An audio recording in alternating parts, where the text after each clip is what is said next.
Okay, नमस्कार everyone. हम लोग अखबार पढ़ रहे हैं। आज का 2 तारीख का अखबार, 2 मार्च का न्यूज़पेपर एनालिसिस करने वाले हैं। Look, the aim of the videos which have been coming on our channel is not to give you any analysis of the news. हमारा उद्देश्य रहता है कि हम आपको सिखा दें कि अखबार कैसे पढ़ना है, क्या इंपॉर्टेंट चीज़ है अखबार पढ़ने में। इसलिए अगर आप ये उम्मीद करके बैठे हैं कि पूरा का पूरा टॉपिक को हम हॉलिस्टिकली एक्सप्लेन कर देंगे, तो आप थोड़े से डिसअपॉइंट होंगे हमसे, क्योंकि उद्देश्य ये नहीं है उस पूरे टॉपिक को एक्सप्लेन करना। उद्देश्य ये है कि जब आप उस अखबार को पढ़ें तो आपको उसमें से क्या ग्रास्प करना है वो बताना एम है। ठीक है। बिफोर रीडिंग द न्यूज़पेपर हम आपको बता रहे हैं कि आज के न्यूज़पेपर में हम किन किन चीज़ों पे फोकस करेंगे, हमारे लिए कौन कौन से टॉपिक्स हैं जो न्यूज़पेपर से जो हमको चुरा के अपने आंसर्स में लिखना है। तो एक इकोनॉमी का टॉपिक है मेरे दोस्त, which is economic development and growth. Plus apart from this जो भी हम लेंगे इसको उसको एसे में भी हम इनकॉर्पोरेट कर सकते हैं, अपने एसेज में भी। ठीक है। देर आफ्टर आपको पता है हमको साइंस पढ़ना ठीक लगता है, तो साइंस के भी कुछ टॉपिक्स चुराएंगे हम न्यूज़पेपर से, जिसमें कि हम ऑल्टरनेट सोर्स ऑफ एनर्जी में हम डाल सकते हैं। देर आफ्टर हम आपको बताएंगे कुछ नए new developments, new emerging technologies वाले टॉपिक्स जो होंगे, उसके लिए भी हम कुछ चोरी करेंगे न्यूज़पेपर से, प्लस कंप्यूटर एप्लीकेशन और इस तरह की। तो हमने आपको टाइम एंड अगेन बोला है कि बिफोर रीडिंग द न्यूज़पेपर आपको आपके ब्रॉड थीम्स पता होनी चाहिए, कौन कौन से ब्रॉड थीम्स हैं जिसके लिए आप तैयारी कर रहे हैं। तो ये थीम्स कैसे पता होंगे? ये थीम्स तभी पता होंगे जब आप प्रीवियस ईयर क्वेश्चन का एनालिसिस करेंगे और आपको पता चलेगा कि ठीक है, हिस्ट्री में ये 6-7 थीम्स हैं, साइंस में ये 7-8 थीम्स हैं, इकोनॉमी में ये 8-9 थीम्स हैं। इस तरह की चीज़ें आपको ऑलरेडी पता होंगी, तभी जब आप न्यूज़पेपर पढ़ेंगे तो आपको समझ में आएगा कि हाँ, ये टॉपिक इंपॉर्टेंट है। क्यों? क्योंकि इससे ये पॉइंट्स हम इस थीम में डाल सकते हैं, ये पॉइंट हम दूसरे थीम में डाल सकते हैं, ये पॉइंट हम तीसरे थीम में डाल सकते हैं। जब मैं कह रहा हूँ थीम में डाल सकते हैं, तो थीम के आंसर राइटिंग में डाल सकते हैं। ठीक है। तो बस इतनी सी चीज़ है। आज का न्यूज़पेपर बहुत छोटा होने वाला है। Let's see, let me go to the newspaper section. या ठीक है दोस्त, ये रहा आज का न्यूज़ पेपर। न्यूज़पेपर को हम 2-3 तरीके से पढ़ेंगे। प्रीलिम्स के लिए कौन से न्यूज़ इंपॉर्टेंट है और मेंस के लिए कौन से न्यूज़ इंपॉर्टेंट है।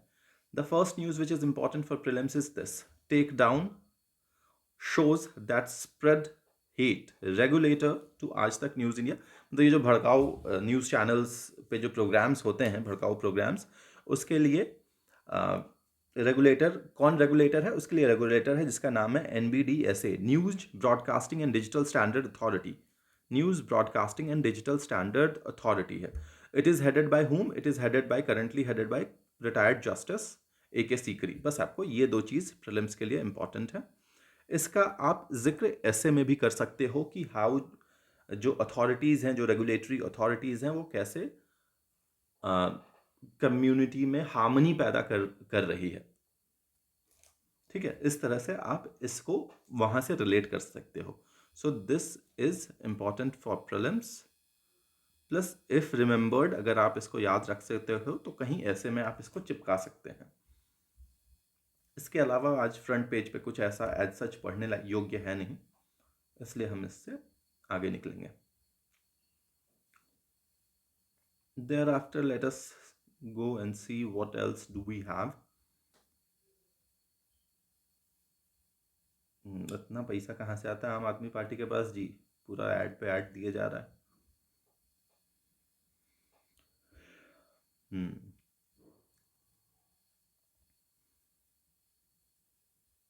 इतना चुनाव भी चल रहा है ना, कि आजकल अखबार सब भी काम का चीज नहीं बता रहा है। ठीक है, फेयर इनफ। ओके, कह रहा है stake can't be time bound, what supreme court ruled, why it matters. ये आप पढ़ सकते हो। इसमें जो काम की चीज़ मुझे लगी है वो ये है, ये वाला पॉइंट काम का है। ये कह रहा है कि इंडिया में जो जुडिशरी है, जो ट्रायल सिस्टम है इंडिया का, तो वो 3 टियर सिस्टम ऑफ कोर्ट्स है, जैसे हम ऑलरेडी पढ़ रखे हैं, सुप्रीम कोर्ट, हाई कोर्ट और ट्रायल कोर्ट्स। जिसमें ट्रायल कोर्ट के जो डिसीजंस होते हैं वो आप हर स्टेज पे उसके फैसले को चैलेंज कर सकते हो, सिर्फ फाइनल स्टेज पे नहीं, हर स्टेज पे उसके फैसले को चैलेंज कर सकते हो, जिससे क्या होता है, डिले होता है जस्टिस में। ठीक है, So, in the judgment in Asian Resurfacing versus CBI, the Supreme Court held that High Court had jurisdiction in appropriate case to consider the challenge against an order framing charge and also to grant stay. But how such power is to be exercised and when stay ought to be granted needs to be considered further. ठीक है? To address the problem of undue delays, क्या कह रहा है? To address the problem of undue delays in trials, the Supreme Court held that interim order of stay at level of High Court and Civil Court will be only valid for 6 months. इसको आप again ऐसे में आप इन चीज़ों को डाल सकते हो, अदरवाइज प्रीलिम्स के लिए उतना इंपॉर्टेंट है नहीं. मेंस में पॉलिटी में कहीं अगर आप चिपका सकते हैं तो चिपका सकते हैं, otherwise not that much needed. जो बच्चे रेजोनेंस 3 में इकोनॉमी पढ़ रखे हैं जिन्होंने, उनको ये बहुत अच्छा लगेगा पढ़ने में. Please go through this, read this, आपको मज़ा आएगा पढ़ने में. अदरवाइज हमारे बीपीएससी के पॉइंट ऑफ व्यू से this is not that relevant. ठीक है.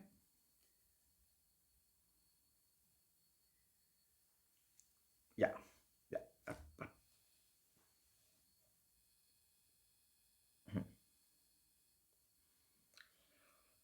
कह रहा है कि सेमीकंडक्टर के 3 बड़े प्लांट्स लगने वाले हैं, उस पर ये चर्चा कर रहा है.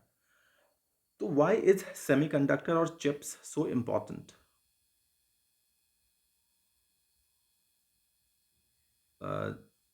तो हम अक्सर अपने लेक्चर्स में पहले कहते थे data is the new oil. अब आपको पता चल गया होगा, अब जो हम बातें करते हैं दैट वी से कि chip is the new oil and Taiwan is the new Saudi Arabia.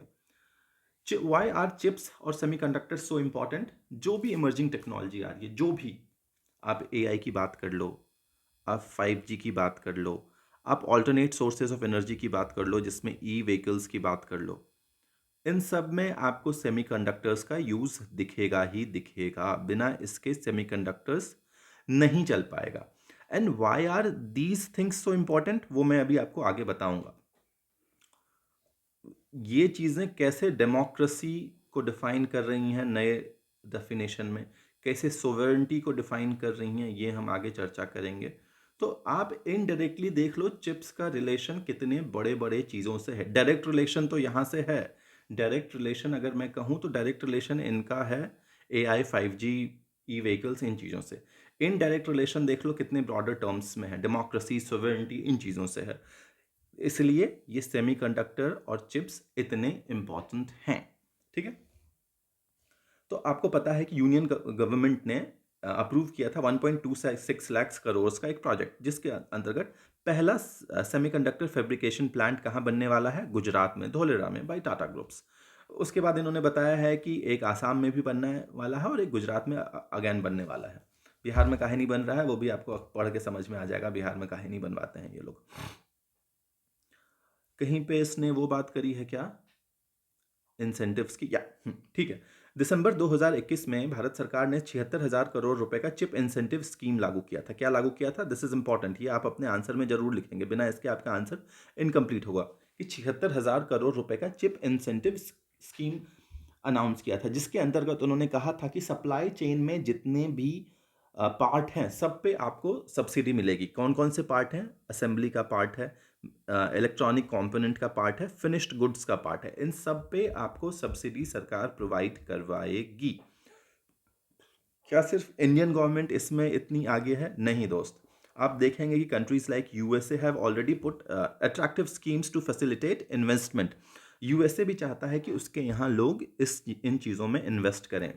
कौन है इसमें अभी लीडर कौन है? तो ताइवान, चाइना, साउथ कोरिया, ये लोग around 70% of global manufacturing capacity own करते हैं इन चीज़ों की. ठीक है. Fair enough. ये न्यूज़ आर्टिकल डेफिनेटली पढ़ना दोस्त. इसमें मैं 3 पॉइंट्स पे डिस्कशन करना चाहता हूं आपके साथ. जो भी बच्चे रेजोनेंस में पढ़ चुके हैं हमसे इकोनॉमिक्स, हमसे मतलब हमारी टीम से, उनको ये फॉर्मूला अभी तक याद हो चुका होगा. GDP is equal to C plus I plus G plus N X consumption, investment, government spending plus net exports. ये फॉर्मूला अभी तक हमने याद कर रखा है. अपार्ट फ्रॉम दिस, ये तो हम बता रहे हैं आपको कि डायरेक्ट कौन कौन से फैक्टर्स हैं जो कंट्रीब्यूट करते हैं. There are some indirect factors also which contribute in this. Fiscal policy, fiscal policy आपको पता है, वो पॉलिसी होती है जो गवर्नमेंट इससे रिलेट करती है। जैसे सरकार टैक्स कम कर दे, सरकार अगर मेरी 100 रुपये इनकम है और सरकार टैक्स कम, अभी मुझसे 30% टैक्स ले रही है, लेट्स से अगर सरकार टैक्स कम कर दे, मुझसे 20% टैक्स ले, तो मेरे पास 10 रुपये एक्स्ट्रा बच जाएंगे। पहले 70 बचते थे, अब 80 बचेंगे। अब 80 बचेंगे तो अब या तो मैं कंज्यूम ज़्यादा करूँगा या मैं सेविंग्स करके इन्वेस्टमेंट ज़्यादा करूँगा। ठीक है, एक हो गया मॉनिटरी पॉलिसी। मॉनेटरी पॉलिसी क्या है? मॉनेटरी पॉलिसी कहता है कि बैंक डियर मनी पॉलिसी या चीप मनी पॉलिसी अगर अपनाता है, उसके अंतर्गत क्या होता है दोस्त? उसके अंतर्गत पैसे बैंक्स के पास ज़्यादा या कम होते हैं to lend in the market. उसकी वजह से प्राइवेट इन्वेस्टमेंट कम या ज़्यादा हो सकता है। अब अगर मान लो इन्फ्लेशन, ये प्राइमरली पहला एम है इसका, इन्फ्लेशन को कंट्रोल करना। लेट्स से इन्फ्लेशन 6% है। मेरे जैसे आदमी जिसके पास 100 रुपये की ही चीज़ है और अगर खाने का दाम महंगा है, तो मैं तो पहले बेसिक नीड अपनी पूरी करूँगा ना। लेट्स से पहले मैं 60 रुपये का खाना खाता था महीने का, अब चूंकि इन्फ्लेशन ज़्यादा है तो मैं 70 रुपये का खाना खाऊंगा। पहले मैं 40 रुपये बचाता था, अब मैं 30 ही रुपये बचा पाऊंगा। तो अगर मैं पहले इस 40 रुपये में से 30 रुपये का घूमना जाता था और 10 रुपये सेव करता था, तो अब मैं 20 रुपये का ही घूमने जाऊंगा और 10 रुपये सेव करूंगा। तो इनडायरेक्टली इन्फ्लेशन की वजह से क्या हो रहा है? मेरी स्पेंडिंग ऑन ट्रैवल कम हो रही है, which will effectively reduce the GDP. समझ में आ रहा है? मेरा contribution in increasing the GDP will decrease. चलो देखते हैं ये क्या कह रहा है। पॉइंट नंबर 1 कह रहा है monetary policy has limited heft to propel the economy because inflation is projected to stay above RBI's 4% target and economic momentum।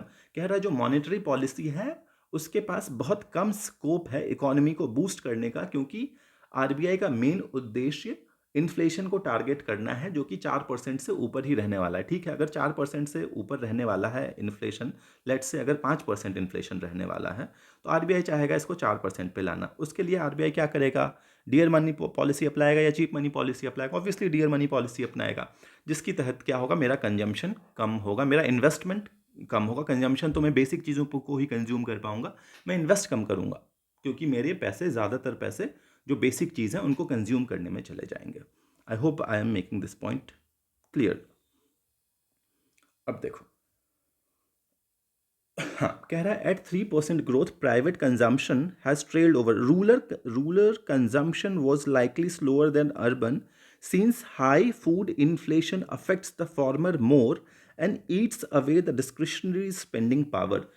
जो डिस्क्रिशनरी स्पेंडिंग पावर था, जैसे मैंने आपको बताया कि 30 रुपये में मैं घूमने जाता था, उसका तो अब एक पार्ट मेरे को खाना खरीदने में ही ज़्यादा पैसा लग जा रहा है। तो अब मेरे पास 30 रुपये बच ही नहीं रहे हैं, अब मेरे पास 20 रुपये ही बच पा रहे हैं। तो मैं जो डिस्क्रिशनरी स्पेंडिंग पावर था वो मेरा कम हो गया है। क्यों? क्योंकि इन्फ्लेशन ज़्यादा है। किस चीज़ पे? फूड इन्फ्लेशन पे बात कर रहे हैं। एक और चीज़ इंपॉर्टेंट है, ये बड़ा अच्छा चीज़ है, ये आप एकदम इसको कहीं लिखिएगा। कह रहा है house hold consumption expenditure data जो लास्ट हफ्ते रिलीज हुआ था, वो बता रहा है कि कंज्यूमर एक्सपेंडिचर कहाँ जा रहा है? नॉन फूड आइटम्स में ज़्यादा जा रहा है in comparison to food items. और अगर आप फूड आइटम्स में भी बात करोगे तो there is a shift from cereals to processed items. ये आप लिखिएगा, ये पॉइंट इंपॉर्टेंट है इस आर्टिकल में। मेरी समझ से इतना अगर आप समझ जा रहे हैं तो दैट इज़ फेयर इनफ। इससे ज़्यादा फिर ज़्यादा ही हो जाएगा। पढ़ के देखना, मज़ा तो आएगा पढ़ने में। आज का ये आखिरी आर्टिकल है जो हम तुमको थोड़ा डिटेल में बताएंगे। एआई रिवॉल्यूशन की बात कर रहे थे। उससे पहले मैं वो बेसिक चीज़ें क्लैरिफाई कर दूं कि मैं क्यों कह रहा था कि वाई वॉज आई सेइंग कि द एआई और the new emerging technologies how are they impacting sovereignty और डेमोक्रेसी, इसको कैसे इफेक्ट करता है। इसको मैं मिटा देता हूँ, ये जो कहानियाँ लिख रखी हैं, फिर अपन चर्चा करेंगे। फिर मैं इसमें तुमको बता दूंगा कि why, how to go about this article. कलम बदलने दीजिए, लाल कलम लेने दो बाबू।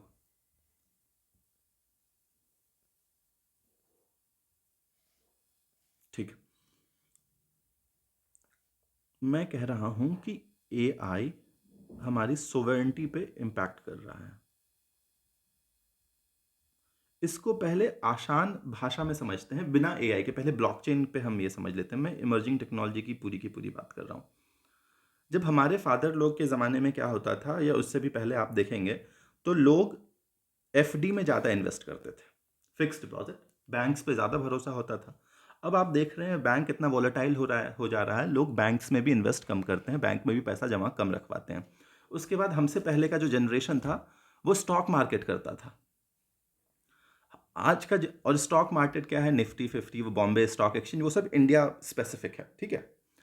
लेकिन हमारा जनरेशन जो है, आपके जनरेशन जो है, वो क्रिप्टो में इन्वेस्ट करता है। Crypto is not India specific. मैं अगर क्रिप्टो खरीद रहा हूँ, मैं अगर bitcoin, Ethereum, Solana, Shiba Inu, कुछ इस तरह की चीज़ें बाय कर रहा हूँ लेट्स से, तो जो पैसा बैंक में डालता, वो अब बैंक में नहीं डाल के, मैं जो पैसा बैंक में या फिर लेट्स से स्टॉक्स में इन्वेस्ट करता, वो अब इसमें ना इन्वेस्ट करके मैं ब्लॉकचेन में इन्वेस्ट कर रहा हूँ, ठीक है, क्रिप्टो में इन्वेस्ट कर रहा हूँ।